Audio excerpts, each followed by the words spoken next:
Hello, and welcome to the Designing Impactful Innovation podcast, where we explore the world of product design, simulation, and manufacturing.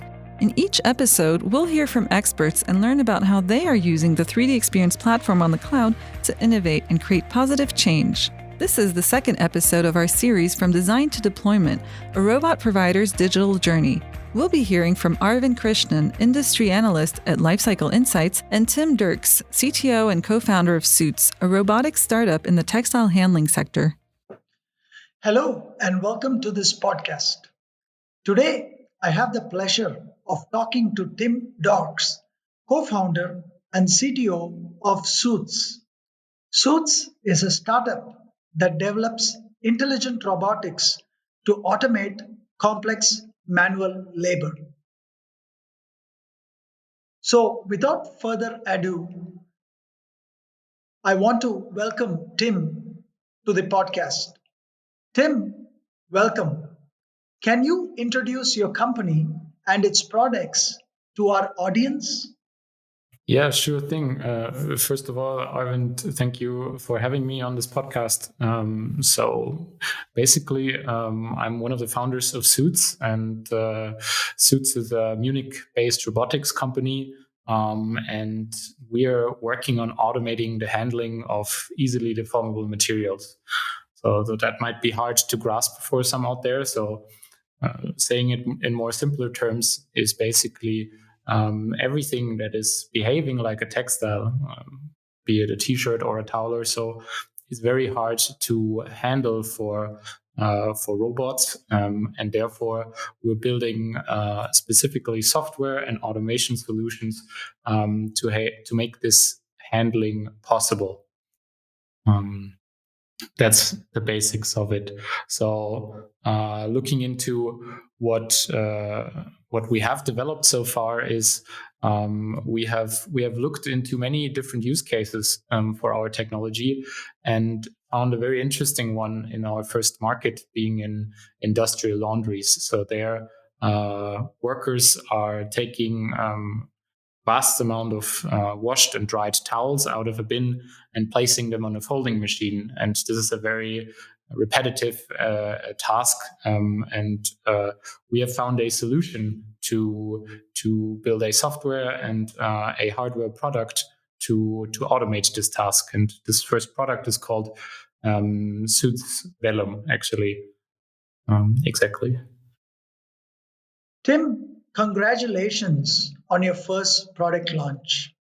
That must be very exciting for you and your team. Thank you for introducing your company and its solutions. Let us shift gears now. You work for a startup in this space. What are some of the challenges faced by your company and the robotics industry in general? Yeah. So I think in general, if you, let's say, look at robotics startups as a whole, it is very difficult to find a good product market fit. And what we've seen in the past a lot is that there's a great technology out there, but then finding the right market to apply it is really challenging. So for that reason, we have chosen to start with a specific market in mind, with a specific product in mind. So to develop our technology in parallel to our product. So that was a really important, I think, decision that we made in the beginning. And the first challenge that came up is basically, okay, if I only develop a technology, then it is much easier to go forward and say, yeah, this works kind of well. Okay, I'm happy with the progress we're making. But if you're developing already a product for a customer, it's really hard to match customer requirements to get the right kind of, let's say, compromise to be sure that you're actually developing something useful and not overfitting to one customer's needs. So that was a big challenge we had in the past. Another big challenge we had was finding good partners in the industry, first for fitting components that our software could work with well, but that were also ready for industry that could be produced, and also to find great production partners out there, as it is really hard also for many robotics startups to deploy their systems in the field without any partners in the beginning. So that I think we have by now overcome. I'm actually very happy to say that we just announced end of January that we have our first customer with a product live since November. It's the Greif Laundry in Wolfratshausen near Munich, and there our first product is actually running in the day-to-day operation.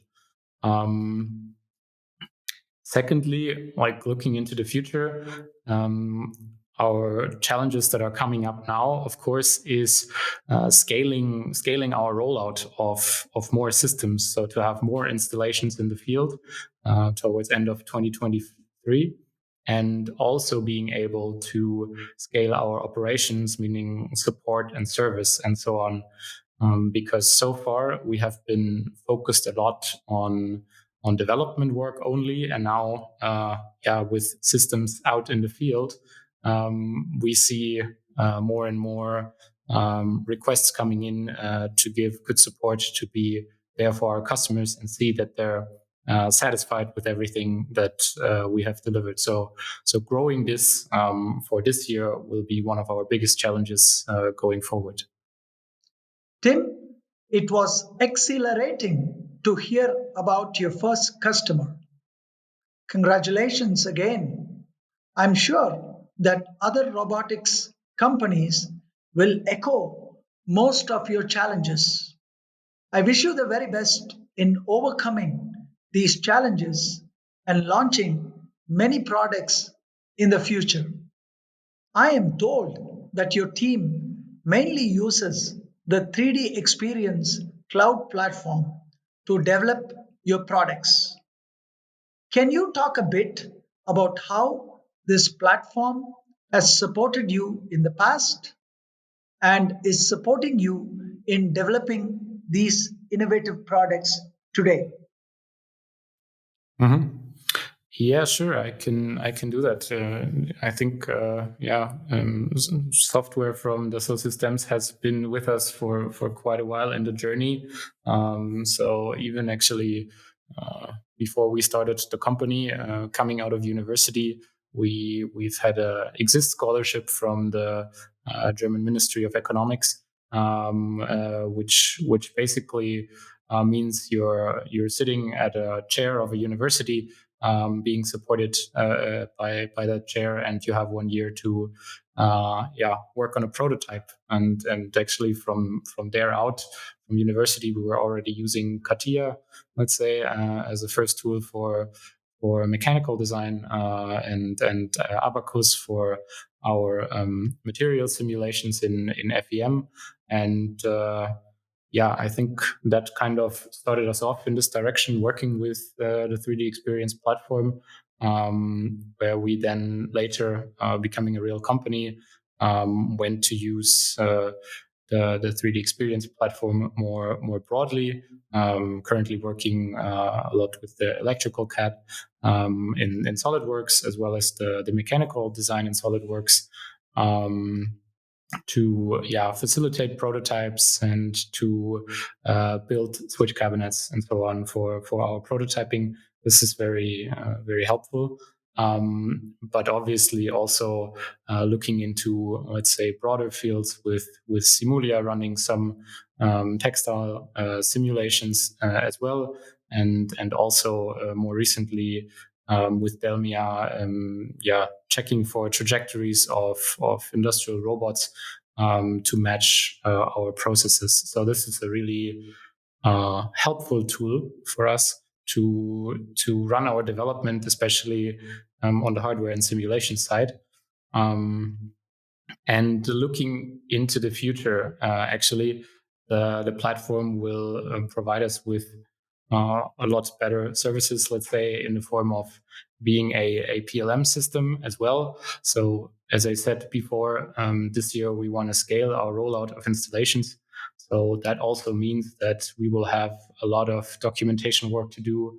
Each individual system in the field needs to have a digital twin, a virtual twin, and all this documentation should go somewhere. It needs proper revisioning and so on. So for that, the platform is going to be of great help to us.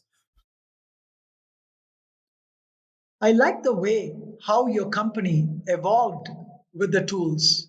You started with design and you slowly expanded to simulation and now to factory automation and PLM. The 3D experience platform is scaling nicely as your company scales. I'm sure the future looks very exciting. But could you talk a little bit, if it is possible and if it is indeed permissible, about what we can see from suits in the future? Today, you have your first customer with your first product. Are there plans to advance or add on new products? What can you disclose to us? Yeah, sure. For sure, we have a plan for the near future and also for the far future that I can happily share with you. So, um, moving on from our first product and scaling it, scaling Velum into many more laundries, together with some production partners, we will work on other use cases as well to roll out our technology into industry, because we believe that just having the technology will not help us much. We need to bring it out there and apply it to real world problems and to customers in the field. So what we will do next is a topic in reverse logistics, actually.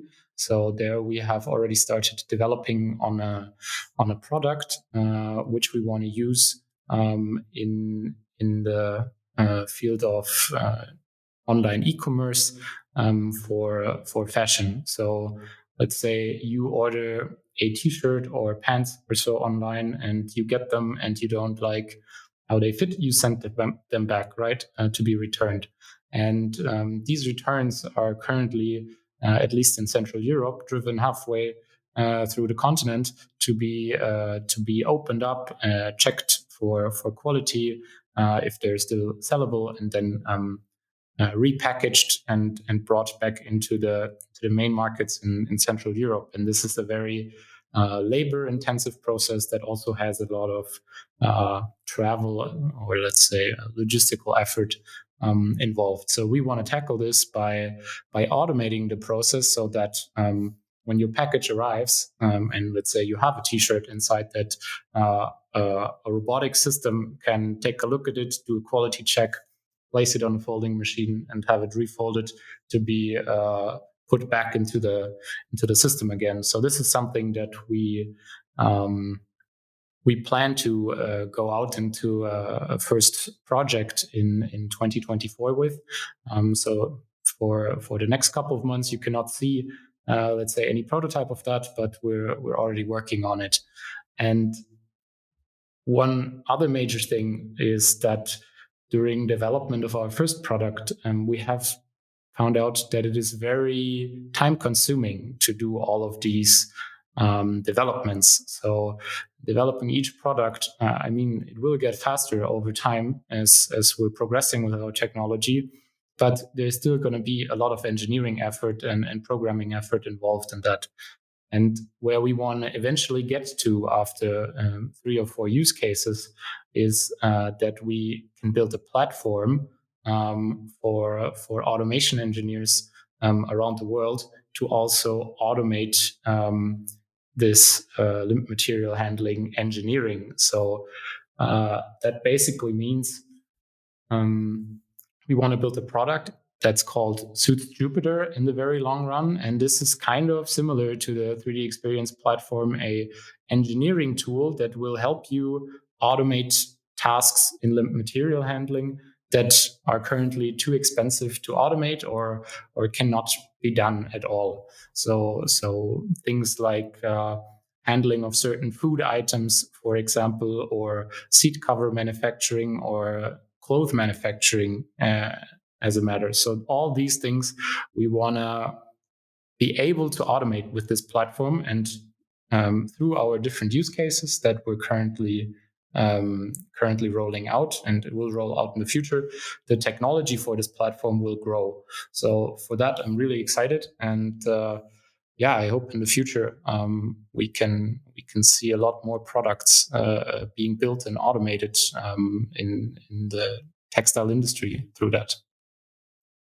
Very interesting indeed, Tim. I can see how your company's products can benefit our society. Another aspect I see is sustainability. Your technology can drastically reduce greenhouse gases. You opened our eyes to what is possible with robotics technology. Traditionally, people associated robots with assembling cars, painting cars, etc. We've gone beyond that to see how robots can mimic human like tasks. Thank you for enlightening interview. Yeah, thank you very much, Arvind, for having me, and have a nice day as well. Yeah. Thank you for listening to Designing Impactful Innovation. To find out more, go to 3ds.com/cloud. Don't forget to subscribe for more insights and stories from our guest experts.